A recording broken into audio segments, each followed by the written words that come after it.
Aéroport de Genève, destination les îles grecques, mais cette semaine, l'actualité a laissé des traces. Nous, on est quand même jeunes, donc on se rend pas trop compte, je pense, mais quoi, ça risque peut-être de nous gâcher nos vacances, ouais. Moi, je pense pas que ça va nous gâcher nos vacances. Enfin, faut réussir à faire un peu abstraction. Et, on a pris nos dispositions, on a de l'argent en liquide, je pense que ça devrait aller. On sait qu'on y va, mais on ne sait pas si on revient. Mais pour les Vaudoises, Nicole et Julie, Voilà, il y a des encore- vacances il y a dans les encore l'année Cyclades, dernière, ça vaut bien quelques risques. Dans le fond, quelque part dans l'arrière-tête, il y a certainement une petite crainte du genre qu'est-ce qu'on va trouver là-bas. Est-ce que pendant le temps qu'on sera là-bas, c'est juste une petite semaine, mais est-ce que la Grèce fera encore partie de l'Europe? Est-ce que tout d'un coup tout s'arrête? Est-ce que les euros sont encore acceptés? Est-ce qu'on retourne au drachme? Je veux dire, il y a une petite incertitude, mais bon, on est des positifs, alors on se dit ça va être génial. Mais oui, exactement. Il y a les salades grecques, hein. C'est pour ça qu'on y va. Les réservations de vol pour la Grèce ont chuté de 25% depuis le début de la semaine. Une claque pour le tourisme grec, première économie du pays.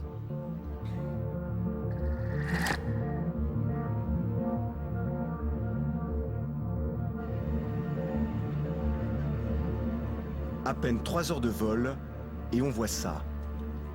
Pourtant, derrière la carte postale, ici aussi, la colère et la peur. Nous sommes à Syros, capitale des Cyclades, avec 25 000 habitants. Comme partout en Grèce, les gens sont dans la rue. Ici, les partisans du non, largement majoritaires, ont envahi le centre-ville. Et même si leur victoire entraînerait une sortie de l'euro, ça ne changerait rien pour eux. C'est ma mère qui est retraitée et qui nous soutient et qui nous envoie de l'argent. Qu'est-ce qui peut m'arriver de pire si on sort de l'euro? J'ai déjà perdu tout mon argent, utilisé tout ce que j'avais épargné, et maintenant j'utilise l'argent que ma mère avait mis de côté.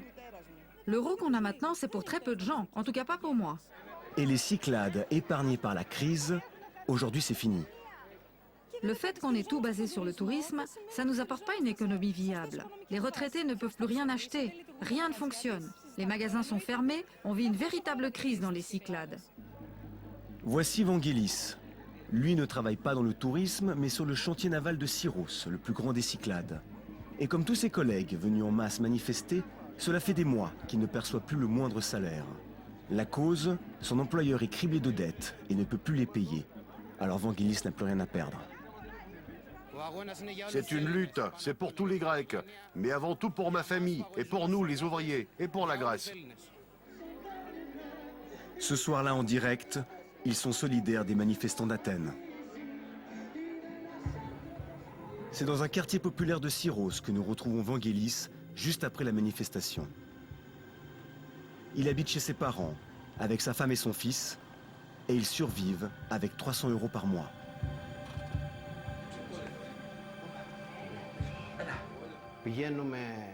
On va au supermarché, on achète juste le nécessaire, on paie nos factures, nos impôts, et à la fin, il ne nous reste plus rien pour la vie qu'on avait rêvée.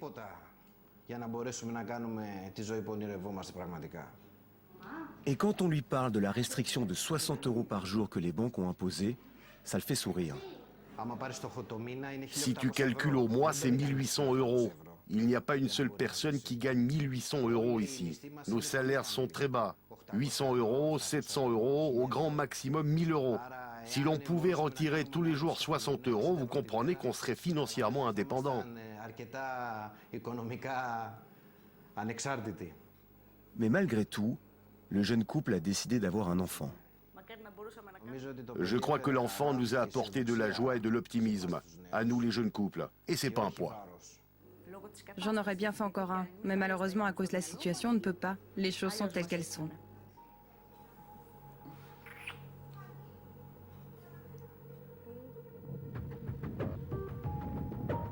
Le secteur touristique de Syros, lui, se concentre sur des petits hôtels, autrefois prisés par les familles grecques d'Athènes.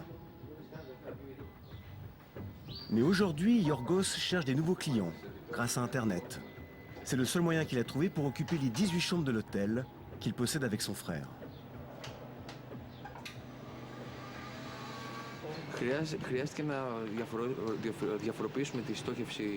On a dû changer de cible, changer de public et s'adresser au marché européen. Surtout l'Europe de l'Ouest.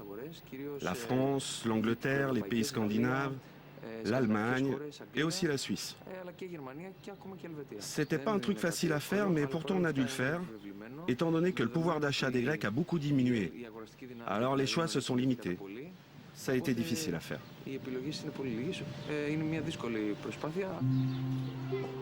Mais malgré leurs efforts, aujourd'hui seules 2 chambres sont occupées et surtout aucune réservation en vue. Mais il y a pire, à quelques kilomètres de Syros, Tinos. L'île est connue pour son monastère et son tapis, destiné aux pèlerins les plus courageux qui franchissent ces quelques centaines de mètres sur les genoux pour que leurs vœux soient exaucés. Mais même ici, les Grecs ne viennent plus. Quant aux rares étrangers qui venaient, les derniers événements semblent les avoir fait fuir. Frangiskos a 25 ans. Pour aider son père, il tient l'échoppe familiale et pour le moment, il n'a pas grand-chose à faire. En ce moment, c'est désert, l'île, la Grèce. Nous, on vivait du tourisme. En ce moment, les touristes ne viennent plus, même pas les Grecs pèlerins.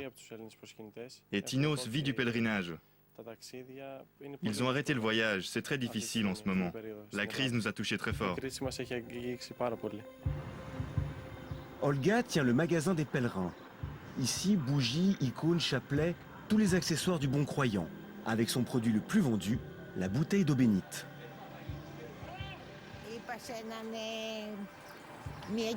J'ai dit à une dame d'acheter une petite bouteille qui coûte 20 centimes. Elle m'a dit qu'elle va mettre l'eau bénite dans sa bouteille d'eau en plastique. Elle n'avait même pas d'argent, même pour ça.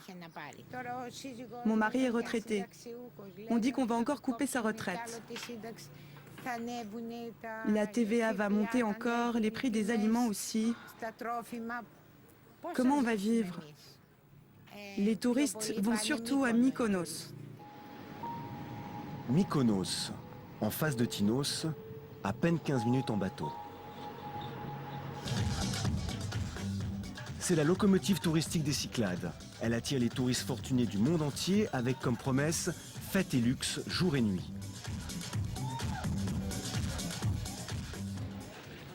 Nous y retrouvons Julie et Nicole, les touristes suisses que nous avons rencontrés à l'aéroport. Elles sont des habituées, mais cette semaine, elles restent sur leur garde. On est venu directement avec les euros ici, on a pris les euros de la Suisse et puis juste pour être sûr qu'on ait ce qu'il fallait, quoi. On a discuté un tout petit peu avec nos amis, avec les personnes qu'on aime à l'hôtel, aussi bien que les personnes du restaurant. On mange tous les soirs ou à chaque fois qu'on mange quelque chose. Alors c'est vrai qu'il y a une certaine anxiété dans l'air.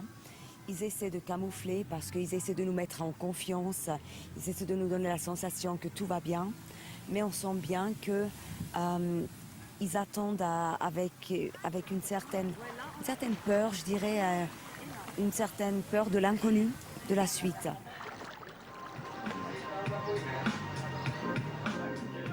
Marcos Andronikos possède cet hôtel depuis plus de 20 ans. Homme d'affaires avisé, il a connu l'essor de Mykonos.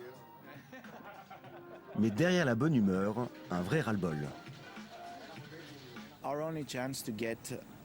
Notre seule chance de travailler, de produire en Grèce, c'est durant notre été.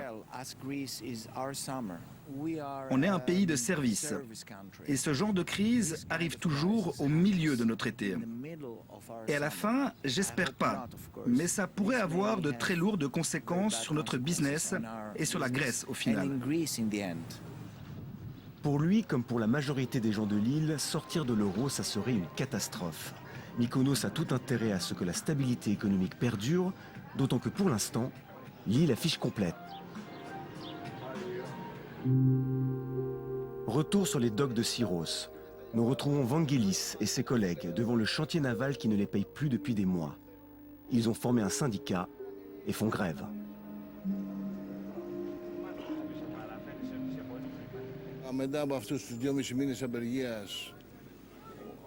Après ces 2 mois et demi de grève, chaque employé qui avait mis un peu d'argent de côté a tout dépensé. Et on ne sait pas comment on va faire après. J'ai 62 ans. L'Europe me demande d'entrer dans des tankers. Je fais les soudures. Je ne sais pas si vous savez ce que c'est qu'un tanker. C'est sous le bateau. Et on me demande de travailler jusqu'à 67 ans. Et on me demande de dire oui. Je ne peux pas dire oui. C'est mon âge qui ne me permet pas de dire oui. C'est pas possible. Vangelis a pris la tête du mouvement. Tous comptent sur lui. C'est dans notre ADN de nous battre, de livrer des grandes batailles pour atteindre ce qui sera enfin bon pour nous. C'est les politiques qui nous ont mis dans cet état.